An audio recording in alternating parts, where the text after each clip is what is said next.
అందరికీ నమస్కారం. నా పేరు బీవీఆర్. మీతో ఈరోజు నేను కొన్ని విషయాలు పంచుకోవాలనుకుంటున్నాను. ఇప్పుడు అందరికీ సామాన్యంగా ఒక డౌట్ వస్తుంది. భగవంతుని దూషణ ఇంతలా జరుగుతుంది అనేది భగవంతుడు ఏం చేయడాని. నాకు తెలిసిన పరిజ్ఞానంలో చెప్తాను. భగవంతుడు ఒక ప్రామిస్ అయితే చేసినాడు. ఏమని? ఎప్పుడైతే వేదాల యందు, బ్రాహ్మణుల యందు, గోవుల యందు, ధర్మాత్ముల యందు, చివరికి నా యందు నన్ను ఎవరైతే దూషించడం మొదలు పెడతారో నేను ఒక రూపం తీసుకొని వాళ్ళని సంహరిస్తాను అని. ఇది ఎప్పుడో భగవంతుడు చేసిన టైం పడుతుంది తమ్ముడు. అట్టా జరిగినప్పుడే వెంటనే సరక్కని జరిగినకి ఏమైనా సినిమానా? నువ్వు ఒక విషయం తీసుకున్నా కానీ చనిపోవడానికి కనీసం 5 గంటలైనా టైం పడుతుంది.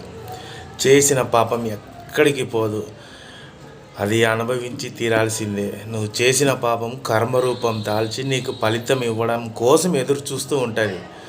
సమయానికి సరైన సమయంలో సరైన వేటు అనేది అది వేస్తుంది ఖచ్చితంగా. కాబట్టి ఎవరేం బాధపడాల్సిన అవసరం లేదు. మీకు ఇప్పుడు జరుగుతున్న పరిస్థితులు అన్నీ మీకు తెలుసు, నేను కూడా చూశాను. కానీ నేను ఒకటే అనుకున్నాను, ఎవరికి ఏది ఇవ్వాలో భగవంతుడికి తెలుసు. ఎవరిని ఎప్పుడు పైకి లేపాలి, అహంకారం అనేది కళ్ళు పైకెక్కితే ఎవరిని ఎప్పుడు కిందికి దించి తొక్కాలి అనేది ఆయనకు తెలుసు. నేనేమైనా తప్పులు చేస్తే నన్ను క్షమించండి. మీకు నచ్చితే సబ్స్క్రైబ్ చేయండి. నేను ఎవరిని ఉద్దేశించి ఇది చెప్పలేదు, జనరల్గా చెప్తున్నాను అంతే.